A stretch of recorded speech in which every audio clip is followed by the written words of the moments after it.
Welcome to In a Heartbeat. I'm Liz Aiken. You know the show comes to you from the studios, the cool studios at the Grosse Pointe War Memorial. We are in Grosse Pointe War Memorial of Grosse Pointe Farms, Michigan. You're watching WMTV. All right. No offense to anybody I have ever interviewed in about probably, I don't know, 16 plus years of doing a show. This is still, don't take personal offense, this is still my favorite guy. He has been on every show I have ever done, whether it was the Demented Cooking Show or Positively Positive. And we've actually covered several different venues. But today, you know what, I'm going to tell you something. This is a really serious show. Take heed, take note, watch it again, pass it on to somebody, because this could save your life or the life of somebody you love. We're going to talk about car safety, and we're going to talk about what goes on when you click on the phone and think you're fine and nobody's going to see that you're talking or texting. I got news for you. All right, this is, again, WMTV 5N. You have your own show, man. John Clor. Hi, Liz. It's so good to be back. It's always fun. It's so fun when you come in here. Everybody has questions for you about cars, or it takes a while to get into the room because we're busy. I like it. I like it. It is. It's so fun. And even you've been on the road doing a million things. I just have, this is the craziest thing. So the other day, it's like, so the man walks into the bar, but so the other day, I have a guy coming over to fix the dryer, and I'm talking to you on the phone, because we're setting up the show. I get off the phone, the guy makes a comment to me, like, what are you, and I said, it's car guy. And I said, just tell me, have you ever had or ridden in a Mustang? And he goes, and I said, everybody has a Mustang story. He goes, been in one. I own one. He owns a Mustang. So what did I do? I called you back in the he wants to buy my book. And I told him how to get my book. And I said, Liz has set me up on the show, and I'm getting a sale on my book. It was fun. It was so fun. And it made the guy's day. Okay. It's a beautiful book. So, again, we'll get to the book. Okay. And we'll get to some other stuff about more books in a little bit. But really, right off the bat, this deal about driving and talking or texting, it's huge. It's called distraction, and I know the stats are that 80% of car accidents are caused by distraction. Not to say that it's just that it could be a kid throwing a toy, a dog jumping over, or whatever, but distraction. 28%, the latest, is 28% of accidents are caused by some form of cell phone. Call me. It's a huge issue, and it's a growing issue.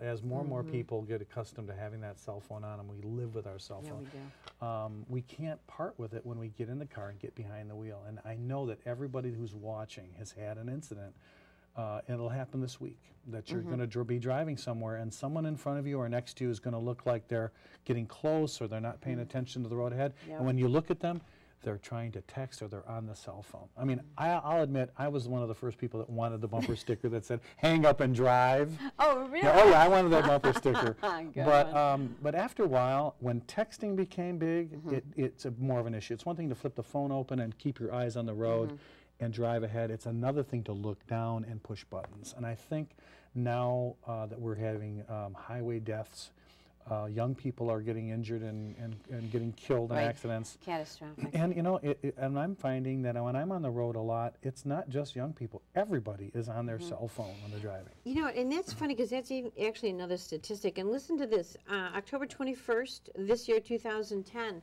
it will become a mandatory law: no cell phone usage in commercial vehicles. Go on the web. I literally typed in cell phones texting while driving and came up with all this stuff. But they give specifics on what constitutes a industrial type or that type of commercial vehicle. But be aware, and actually too, what's funny and what made me think about this is that I was recently on the West Coast, landing in San Francisco, driving up to Oregon, and coming back down to San Francisco, and I met my son in San Francisco. He had business there, we had a wedding, and we had a bunch of stuff. We did not know the cell phone laws, the text laws. We just knew don't text.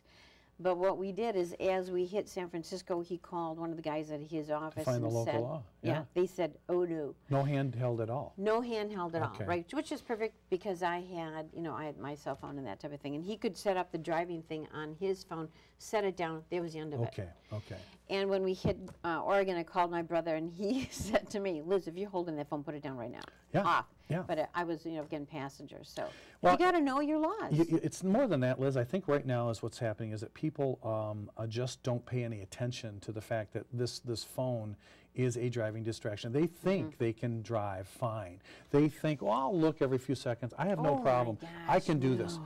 Young people especially think they're infallible anyway, that they're great drivers, and what'll happen is inevitably if they go to a class, and they'll show you just how this distracted driving can cause an accident. And Liz, as you say, it is causing accidents. It is a safety issue. So much so that the federal government now is looking into all forms of distracted driving to the point where they're considering a complete ban on any cell phones in the car, even the Bluetooth, that, the wireless, even the, and that becomes an issue. But that to me is not even safe. I mean, you think of all the instances where you needed to be in contact, mom with little kids, somebody's sick, you don't even know where you are, it's the middle of the night, car trouble. Well, you know, Liz, I think There it are really goes, good reasons. I would say it goes beyond that. Let's go back to some of the first forms of entertainment in a car. Remember, they didn't have radios in cars. Well, there were radios in the 50s in your car that had tubes in them. You had to turn the radio on and wait for it to warm up. Yeah, and then that was a huge thing. And people thought, if you put a radio in your car, well, we're all going to crash because we're going to be listening to the music and not paying attention. Well, we lived. We survived that. And then the problem is if it's a matter of talking, then why do we have a passenger seat in the car? Why is anyone else in the car? Why is anyone else in the car? And truthfully, until we have this technology of Beam Me Over, Scotty, where you can stand and go and there is no travel, at least that's, it's not going to happen. We're going to need, and we're going to be talking, and we're going to be doing something. Liz, there's no, it's unreasonable for you to have people in the car and you expect not to say a word. Let's not say a word now, we're driving.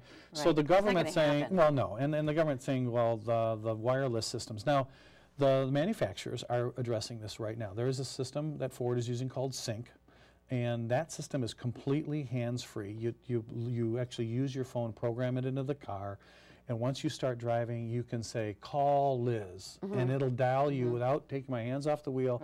And the phone will ring, and it'll play through the car speakers, and you'll say hello, and I'll say, hi, Liz, this is John. I'm driving to the studio. We can do that, and it'll hang up. You don't have to do any of that. It'll actually read the newer versions of this technology. We'll read your email. It'll read your email to you. Oh, really? No, it's got that same crazy voice that's on your nav system. Oh, yeah. Right. Here's your email, make you crazy. But now the government is saying, well, we don't know if this is a good idea. Connectivity in cars is a good idea. It's a I think it's great technology. I'm not going to stop talking to the people in my car. I don't think mothers will stop taking their kids to school. No. I don't think that we're going to throw our radios out. I know a lot of people put their iPods into their sound system. They still like to hear music. So I don't think that's the answer, is having the government tell us we can have no noises in the car whatsoever. It is responsible for parents to say to their teenagers, I don't want you piling 4 or 5 kids in the car. They're all yelling and talking, and it is a distraction.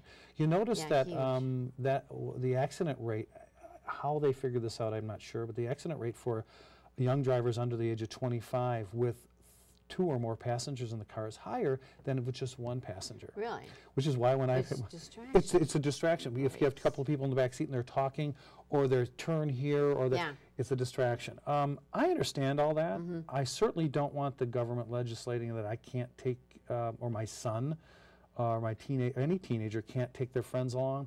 But parents need to be aware of how many people are going to be cramming into the car, and that everybody needs to be aware that, one, someone's driving, they're doing a service for you, they're trying to get you there alive.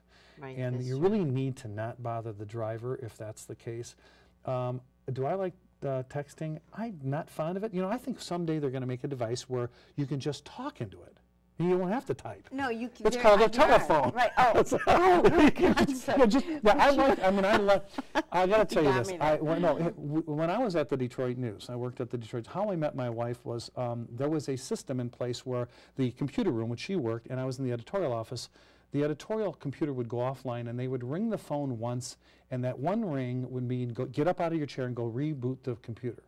That was there was a system, and I learned, when I walked in there, I said, "So what, the phone just rang once and hung up." They said, "Oh, that's the computer room. That means." And so you know. So I said, "Well, You're first of trained. all, I said I'm not Pavlov's dog. I was just I'm thinking not that. when the bell rings." I I'm not. was just So what I thinking did is I said, "Well," and then I found out it was that cute blonde that was I in was the gonna say computer it room. was Jen. So I said, take it. "Why?" So I waited on the phone. So I turned the computer off and waited for it to ring, and I got it on a half ring. And I said, "It's really impersonal to not talk, to just, you know, have the signals." Jennifer. So that's how we met. So I'm in the same, I mean, I'm not a texting fan. People are addicted to texting. I know that. Just say I love But it. please, please don't text when you drive. You are causing accidents. People are getting killed and injured. It's a huge safety concern. And unless you want the government removing everything out of your car and telling you what to do with your life, you really need to be responsible. And I'm not just talking about teenagers and young kids when you go out. No. I'm talking about adults. Well, you know, the thing is, too, is that when people are on a phone like that, texting, Right. and they get pulled over or something like that, and they think, "Oh, I'll just toss the phone down." But you know, it's right on there. What time were you actively texting? And they can ask It's you right to there. see the phone. Right. I mean, yeah. that's not an illegal search and seizure, by the way. If you're, because that's the law that you're a thought of breaking, so they can look and see if you were breaking. That's their proof. So yeah, don't think you. It's can. just Liz. It's like drink and drive. Don't drink and drive. Don't. You know, text and isn't it drive. funny now with the interesting. awareness that we've raised about drinking and driving? Now we're having this issue of this technology, this texting, becoming a bigger issue than drinking and driving. More accidents are now being caused by this. There's also more accidents being caused by people who fall asleep at the wheel. Drowsy driving is now. It could get to the point where that's passing drunk driving as the cause of accidents.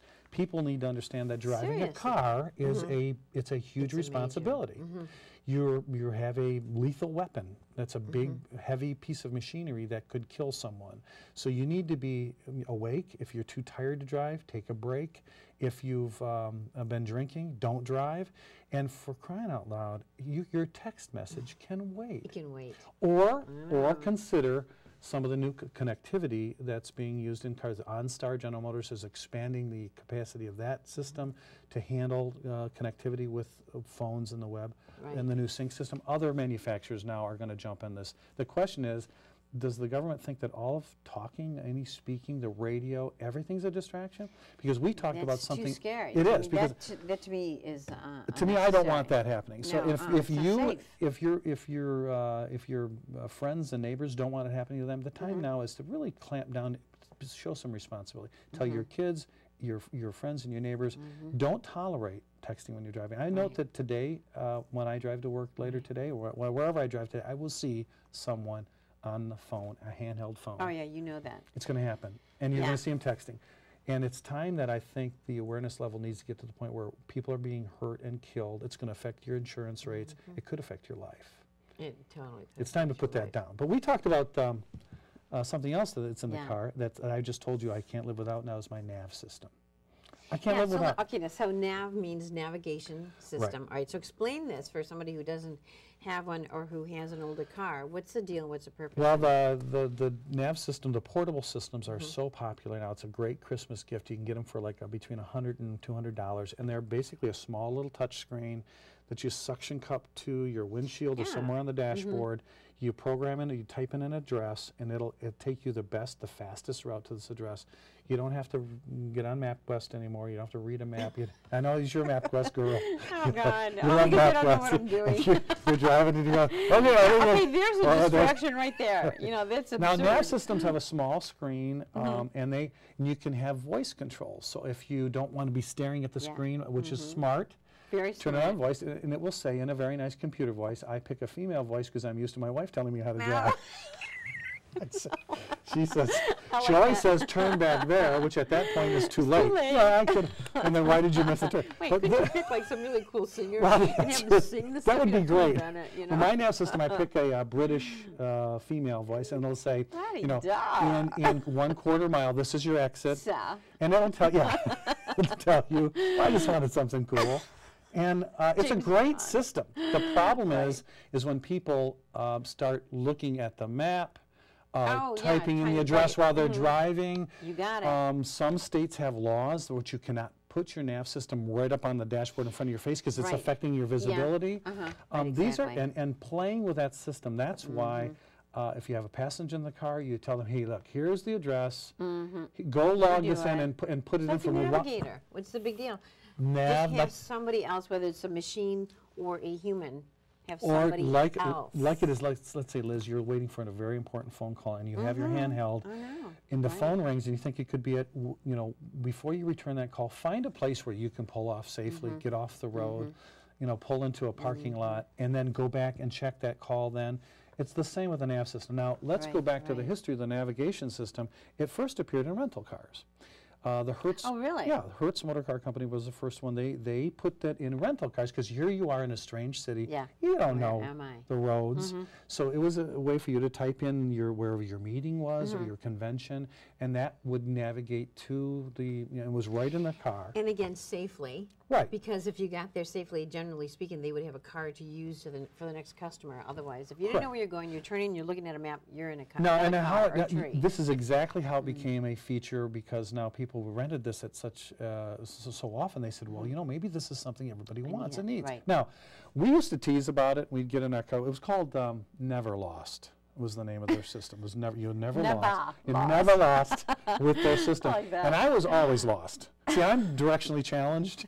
You know, did I just turn right there? You know? Wait, well, okay, well, wait. Let's just hold the phone here. Literally, hold the phone. I always figured when I was doing, oh God, years ago, I was doing some home care and hospice care. So I was on the road. And there were times I would get lost, and it got to be a joke. But here's what I found. I thought, there's got to be something good and positive I can get out of this. I found, or maybe because I was looking for it, maybe it's just my, you know, quirkiness or whatever. I found that when I got lost somewhere, I had some really cool adventure coming up that otherwise, if I'd stayed on the straight and narrow, I would have never. Okay, I I'll have give you great stories from that. I'll give you that, and I will tell you that. Thank you. But back then, when you got lost, first of all, you were late for your appointment. Okay, and second of all, you get a little stressed. I don't know how cab drivers do it. dangerous. Or it could be because sometimes you're I've looking at done a that one house too. number, or you're on the wrong. Or you're looking for a street sign. And sometimes you're not paying attention to the road. So navigation systems in and of themselves, it's a great item to have. Now that I've had them, I love them. I think they're great. I find a good spot for low so I don't affect, and I do have my wife, or I plug in before I go by myself, I'll plug that in, I'll pull off the road. Much the same as a cell phone. So yes, are navigation systems a distraction? I would say yes. If they're mounted in, now you can get them in your car. They're much more expensive in your car. But for you to take your eyes off the road and plug in addresses, Liz, You it's know not what? right. I'm going to tell you, and everything changes in a heartbeat, and literally hence the name of the show, because again and again and again, you see how people's lives are changed, sometimes irrevocably, in a heartbeat. So I want to, before, because we're going to get into our other two subjects. All right, handheld phones. Cell phones are 8 states that don't even think about it. And the Virgin Islands, on top of the 8 states. Here are the states: California, Connecticut, Delaware, Maryland, New Jersey, New York, Oregon, Washington. Right. And a half dozen more states. Washington State and Washington. A half dozen more are DC. considering this ban Oh, it's before gonna, Christmas. it'll just like, it's And going the to be like more the smoking ban. It'll Correct. just start rolling through. Correct. So I the would great say land. to you, does that mean you don't bring your cell phone? Of course not. Does you turn it off? No. Have to have But it, but you really need to be aware that this is a safety issue that won't go away until we make it go away by being responsible. It's much like It's the seat. compliance. It's much like a seat belt. I mean, people Exactly. don't wear their seat belts even today. And Liz, I can't understand that. I know, You I know, hear you're all going to kinds of rumple your shirt. You're reasons, going to okay, fine. If I can't get out and it's a fire, oh, like, give me a break. But in one, like you say, in 1 second, someone can pull out in front of you. Your life will be changed. That is a piece of equipment, a safety equipment. They'll save your life. Another way to save your life is don't text and drive, because Wow, it'll also save you from me giving you the Detroit glare, like hey, you know, Exactly. because Right. it's not safe, and it does cause people on the road to get upset. You're not keeping up with traffic. You're not paying attention. It's like It's unnecessary. you know, we'll talk about one Pull other. over if you Let's really talk have about one to other pull over. distraction. Have you ever been on the road and, or maybe stopped at a light, and the person next to you, all of a sudden, you can hear their music? Oh, yeah. Yeah, and if the bass is up, and you're in. I love that, Now too. that's It's great like that they're. crazy. Isn't that great that they're Yeah. sharing their But you know choice they of? can't hear anything. They can't hear a siren, Anything. a police car, a Right. fire truck, nothing. People A honking. car horn of somebody. Never hear it. They're never going to. Now, it Right. may be cool to take your bass and you let everybody listen to your system and your song, which is, as you know, it's probably in some ways an invasion of your privacy to have them inflict their music choice on you. It's not very conscientious of them. But at the same time, that's a safety hazard. So it's great to have a great system in your car. Maybe when you get to the park and you want to open the door and crank the thing up, you know, as long as your neighbors don't mind listening to that same music, that level. Shatter the windows. So yeah, there are kinds of technologies in the car that we love to have. We love our radios and our MP3 players. We love a nav system, and we love our cell phones. But Liz, when you drive, I think that's when we have to be responsible. It comes down to really common sense and compliance, right? So we got that one down. We've made this totally clear. Be smart, be safe, be alive, all right? Simple. Okay, now we're going to talk about, we have two more things to talk about. One is, again, this book of yours, because it's extraordinary. And just like my dryer guy, you know, he was on the phone. He wanted to know, how can I get this? And then the second thing we're talking about, an event coming up again, which we've talked about before, but it is just so amazing. Well, so the book. Well, first of all, it's Mustang Dynasty. And being a Detroit person, I think everybody in Detroit should be proud of our automotive manufacturing prowess in this city. And Ford Motor Company is a huge part of our history here. You know, Ford was founded in Grosse Pointe Farms. Henry Ford had to race Alexander Winton here. It was an old, the Detroit racetrack was here in Grosse Pointe Farms off Moran Road. And he raced this guy because a bunch of investors were going to sit up there at this old horse racing track here and see who they're going to give their money to start a car company. Well, Winton had a very expensive, very great car, and Ford had his little car. They went out and raced. He not only beat Winton, Winton's car broke. And so the investors gave all their money to Henry Ford, and Henry didn't. He said racing was scary. He almost fell off. But he said, so the history of Ford was performance. This car performed well. They started their factory to build the Model Ts. The rest, as they say, we put America on wheels. The Ford Motor Company's been so big in Detroit. It's not just the fact that it provided the growth of the city, all these great jobs. Henry gave the $5 wage, which created the middle class. When we think about prosperity as Americans, creating the middle class and companies like Ford and General Motors making these great jobs for people who don't have master's degrees, for people who can earn a wonderful living for their family just by working hard. It's a great story. So I feel very fortunate to live in Detroit, and I fell in love with one of their cars that we had here, the Ford Mustang. To me, it's the perfect way to connect with youth and freedom and fun. I think driving should be fun. It shouldn't be a chore. I don't like driving appliances.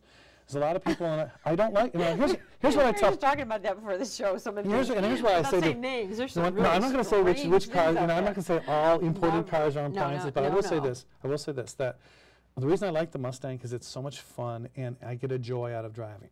And I take it seriously, but I like it. If you buy a car for an appliance and you treat it like a transportation device, point A to point B, that's your prerogative, but there's no joy in that, Liz. And why I don't like, I mean, you see car shows out in front of in a parking lot, and people are polishing the car on Sunday. You go, oh, look at the car show. Oh, yeah. Don't you love those? They're at the BMW. Yeah, well, do you see anybody out in front of Home Depot polishing their Whirlpool? No. They're not polishing their dryer. You're fixing your dryer. Polishing the dryer. But there's no love for an appliance. This is why, to me, the Mustang is really connected. Yeah. So everybody, as you say, has a Mustang. You don't have to ever own one. You know somebody that did, somebody in high school. I can hear a song in my head in high school. Man, I'm literally on Lakeshore Drive cruising with a very cool guy. And if you can't get the top down on convertible, this is what it's all about. Americans, freedom, and their love.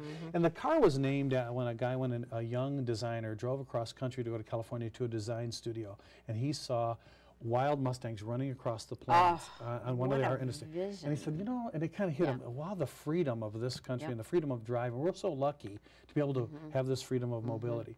So I got to work at the company and got to talk to some great people that had a history with this car, try to uncover a lot of myths. So I wanted to write a book about how this wonderful little brand, this little car that connected us, in the 60s, but still today we have a connection with it. So I wanted to write how this, and consistently over the last almost now 5 decades, that this car is connected with us, and make it a fun, It's not about restoration. It's not nuts No. and bolts. It's Just about the fun. story of this car. And the evolution and the people. So, you know, It Liz, is, it's so I cool. just think people, when they read something like this, can take pride in a great American brand, like Mustang or a Ford Motor Company or a General Motors or a Chrysler, and we be proud of living in this city. And that's why I did the book. It's still available, but I do want everyone to know that I will be back at a great event that we have. Well, wait, stop though. Okay. Freeze, man. Okay. Freeze. Okay.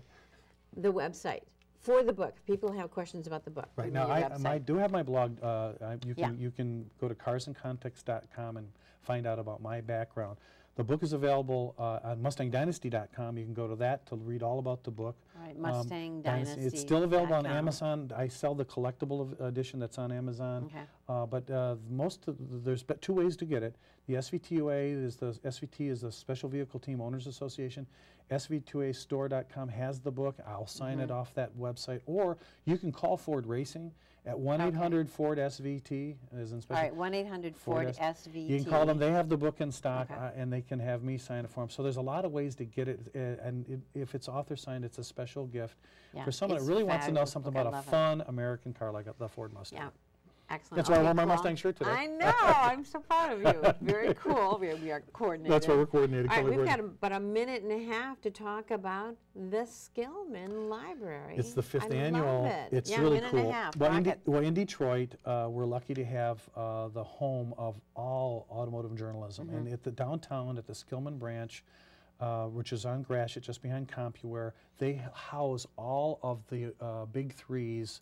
Automotive literature. If you've never been down It's a there, beautiful building. Beautiful. the atrium alone is gorgeous. So it's so worth cool. a visit to go down. Yeah. But this year, on November the 20th, we're going to hold the 5th annual Automotive Authors Fair. These are authors, Liz, from all over the world that come to Detroit to show their book, and you get to meet the author. You want to talk about a special gift you can get for someone.